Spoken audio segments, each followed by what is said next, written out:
سب سے پہلے سر ذرا آج ایک اعلیٰ سطحی اجلاس ہوا، اس میں بڑے اہم فیصلے ہوئے، نوجوانوں تک قومی بیانیہ پہنچانے کے لیے بات ہوئی، فلمز اور ڈراماز تک بات آ گئی ہے سر، ڈیجیٹل میڈیا پر بھی مؤثر مواد نشر کیا جائے گا۔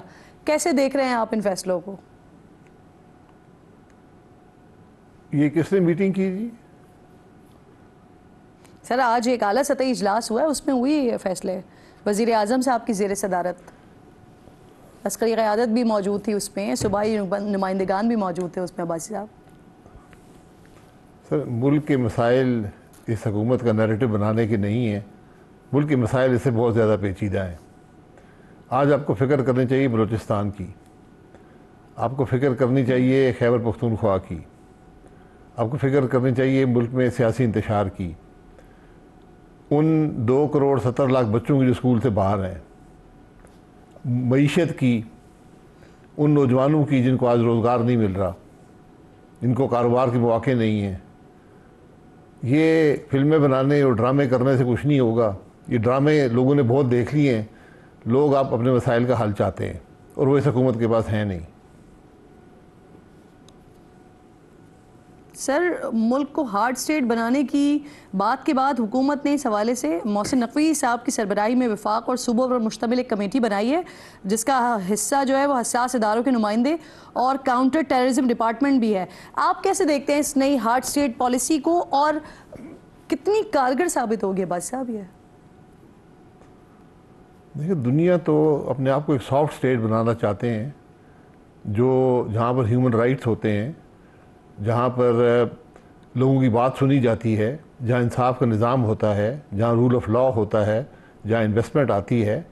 لوگ پوری دنیا کی کوشش ہوتی ہے کہ ان کا ایک سافٹ امیج ہو۔ ہم پتہ نہیں کون سی ہارڈ سٹیٹ بننا چاہتے ہیں، میری سمجھ سے یہ بات باہر ہے۔ بہرحال حکومت کی خواہش ہے تو بالکل ہارڈ سٹیٹ بن جائیں۔ پاکستان میں آلریڈی معاملہ بڑا ہارڈ ہے، یہاں پر نہ انصاف ہے، نہ کاروبار ہے، نہ روزگار ہے، نہ عوام کی سنی جاتی ہے، نہ عوام کی رائے کا احترام ہے۔ نوجوان آج ملک چھوڑ کے جا رہا ہے، تو اس کو آپ اور کتنا ہارڈ کریں گے؟ میری تو یہ بات سمجھ نہیں آتی کہ ہم نے ہارڈ سٹیٹ سے کیا مطلب ہے اور کیا ہم چاہتے ہیں۔ ذرا یہ پاکستان کے عوام کو بتا دیں، ایک ڈیبیٹ ہونی چاہیے اس پر کہ ہم کیا ہارڈنس کریٹ کرنا چاہتے ہیں۔ آپ ذرا سڑک میں نکلیں تو آپ کو ہارڈنس پتہ لگے گی کیا ہے آج ملک کی۔ آپ اسلام آباد میں یہاں سے ایئرپورٹ تک جائیں، 4 ناکے راستے میں لگے ہوئے ہیں، اور جہاں پر کوئی پتہ نہیں ہے کہ وہ کیا آپ سے پوچھیں گے، کیا وہ بات کریں گے، کیا وہ چاہتے ہیں، کیا وہ دیکھنا چاہتے ہیں۔ یہ آج ہمارے دارالحکومت کی حالت ہے۔ سر بلوچ یکجہتی کمیٹی کی سربراہ مہرنگ بلوچ، ان کو گرفتار کیا جاتا ہے، حکومت کہتی ہے کہ یہ دہشت گردوں کی حمایتی ہیں۔ مہرنگ کی گرفتاری کو لے کر اختر مینگل، جن کا اپنا ایک سیاسی قد ہے، وہ لانگ مارچ کرنے کی بات کرتے ہیں۔ اب وہ لانگ مارچ کر رہے ہیں تو ان حالات کو کیسے قابو کیا جا سکتا ہے؟ اور صوبائی حکومت جو آپریشن کی بات کر رہی ہے، اشارہ دے رہی ہے، یہ حل ہے پھر؟ دیکھیں آپ کو آپریشن بھی کرنے پڑتے ہیں، جہاں پر دہشت گردی ہو آپ کو آپریشن کرنا پڑتا ہے، لیکن آپریشن بھی کریں، لیکن اس سے زیادہ ضروری یہ ہے کہ یہ دیکھیں کہ یہ حالات پیدا کیسے ہوئے ہیں۔ دہشت گردوں کی حمایت کریں، وہ دہشت گردوں کی لاشوں کو لے کر بات کریں، مذمت نہ کریں ان حملوں کے، ان اٹیکس کے جو پاکستانیوں پر کیے گئے ہیں، انسانوں پر کیے گئے ہیں، تو پھر اس کو کیا کہیں گے سر؟ جی ان سے ڈیبیٹ پیدا کریں۔ یہ بہت خطرناک بات ہے، اگر آپ کے ملک میں آپ کی مسلح افواج پر حملہ ہوتا ہے، لوگ شہید ہوتے ہیں اور لوگ اس کی مذمت نہیں کر رہے، یہ بڑی خطرناک بات ہے۔ اس لیے ضروری ہے کہ آپ ان لوگوں سے، یہ سوسائٹی کا مسئلہ ہے، یہ ایک ڈائلاگ کریٹ کریں کہ کیا بات ہے، کیوں آج اپنے ملک سے آپ اتنی اس سے آپ مذمت بھی کرنے کے قابل نہیں ہیں۔ یہ معمولی بات نہیں ہے، اس طرح ماضی میں نہیں ہوتا تھا، کیوں آج یہ حالات پیدا ہوئے ہیں؟ اس بات کی تہہ تک پہنچنے کی ضرورت ہے۔ جیل میں آپ ڈال لیں، جیل میں آپ کتنے پاکستانی کو ڈال لیں گے؟ جیل سے مسائل حل نہیں ہوتے۔ نہیں، عباس صاحب بات کرے گا کون؟ منظور پشتین، جس کی حمایت میاں شہباز شریف صاحب، مریم صاحبہ، یہ تمام لوگ کیا کرتے تھے اس وقت جب اپوزیشن میں ہوا کرتے تھے۔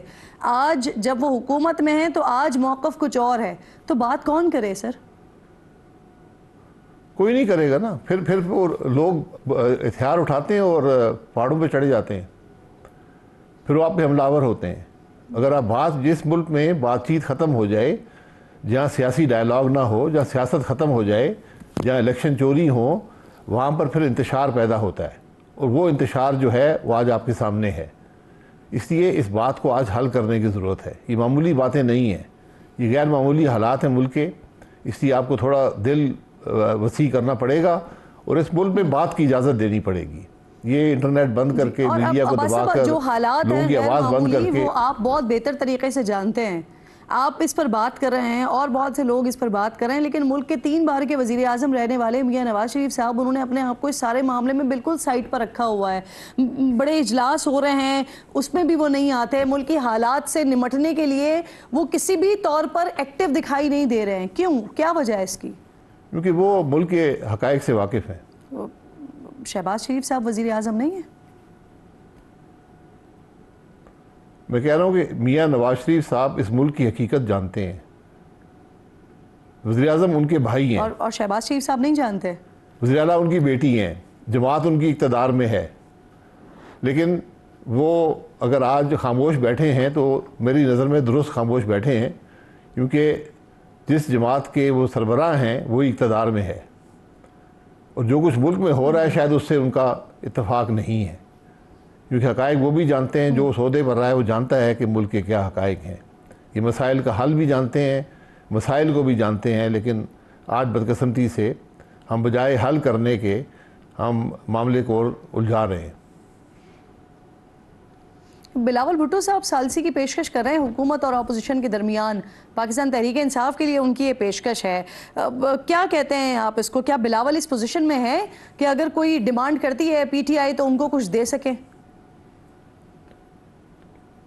یہ لینے دینے کی بات نہیں ہوتی. بلاول صاحب ایک حکومت کا حصہ ہیں, تو آج بات جو ہے وہ اپوزیشن اور حکومت کی ہونی چاہیے. اس کا فورم ملکی پارلیمنٹ ہے. اگر وہاں بات کرنے کی اجازت نہیں دیں گے, جس کی روایت ماضی میں عمران خان صاحب نے ڈالی تھی, زیادہ روایت جو یہ آئی ہے, اس سے پہلے بھی دباؤ رہتا تھا, لیکن عمران خان صاحب نے خود پارلیمان کو مفلوج کر دیا تھا. آج بھی پارلیمان مفلوج ہے. تو یہ ثالثی یہاں کی ضرورت نہیں ہے. یہاں پر ایک ڈائلاگ چاہیے کہ ملک کے مسائل کو کیسے حل کرنا ہے. ملک کے مسائل ہیں کیا, ملک کے لوگ آج کیا سوچ رہے ہیں, ملک کا نوجوان کیوں ملک چھوڑ کر جا رہا ہے یا بندوق اٹھا کر پہاڑوں کا رخ کر رہا ہے. یہ بڑی سنجیدہ باتیں ہیں. تو اس میں سیاست کھیلنے کی جگہ نہیں ہے. یہ اس کو حل کرنے کی کوشش کریں ان معاملات کو. سر, تحریک انصاف نے بلاول بھٹو صاحب کی جو پیشکش ہے اسے مسترد کر دیا. اس سے پہلے ہم نے دیکھا تھا چکزئی صاحب نے بھی یہ بڑی کوشش کی تھی, لیکن پھر وہ ناکام ہو گئی تھی. آپ کے حوالے سے بھی یہ بات ہوئی کہ آپ بھی رابطوں کی کوشش کریں گے, لیکن پھر وہ بھی نہیں ہو سکا. تو یہ جو غیر سنجیدگی ہے یہ بیسیکلی ہو کس طرف سے رہی ہے؟ یہ تو سارا معاملہ ہی غیر سنجیدہ ہے نا. جہاں پر دیکھیں, جہاں پر ملک میں جمہوریت جب نہیں رہے گی, جمہوری قدریں نہیں ہوں گی, پارلیمانی قدریں نہیں ہوں گی, اخلاقی قدریں نہیں ہوں گی, پھر وہ ملک نہیں چلتا. پھر وہاں یہی ہوتا ہے. میں پھر آپ سے کہہ رہا ہوں یہاں ثالثیوں کی ضرورت نہیں ہے. آپ ایک پارلیمان میں بیٹھے ہیں, ملک کے مسائل کی جگہ, بات کرنے کی جگہ ملک کا پارلیمان ہے. وہ بند کمرے نہیں ہیں. بند کمرے لینے اور دینے کے لیے ہوتے ہیں. یا لینے اور دینے کا معاملہ نہیں ہے, یہ معاملہ ملک کے عوام کا ہے, ان کی تکلیف کا ہے, ملک کے مسائل کا ہے, ان کے حل کا ہے. تو اس پر کام کریں. یہ سب حکومت میں ہے, ان کو دن رات کام کرنا چاہیے. ان کی سوچ کی عکاسی جو 23 مارچ کو ملک کے سول ایوارڈ دیے گئے ہیں, ذرا اس کا تجزیہ کر لیں. ایک آپ کو جو آج حکمران ہیں ان کی سوچ وہاں پر آپ کو نظر آئے گی. کس قسم کے لوگوں کو آپ نے وہ ایوارڈ دیے ہیں جو کبھی کوئی سوچ نہیں سکتا تھا. یہ کئی سالوں میں ایک ایوارڈ ملا کرتا تھا, اور پوری زندگی کی محنت کے بعد ملتا تھا, کوئی بہت بڑی اچیومنٹ کے بعد ملتا تھا. یہاں پر ذرا ایک جن لوگوں کو ایوارڈ ملے ان کو ایک تجزیہ, آپ ٹی وی چینل پہ تجزیہ کر لیں کس کو ملا ہے اور کیوں ملا ہے. اس سے حکمرانوں کی سوچ کی یا ان کی فکر کی عکاسی آپ کے سامنے ہو جائے گی آپ کے مطابق. بالکل ٹھیک. بہت بہت شکریہ آپ کا. شاہد خاقان انتہائی معزز مہمان میرے ساتھ موجود تھے.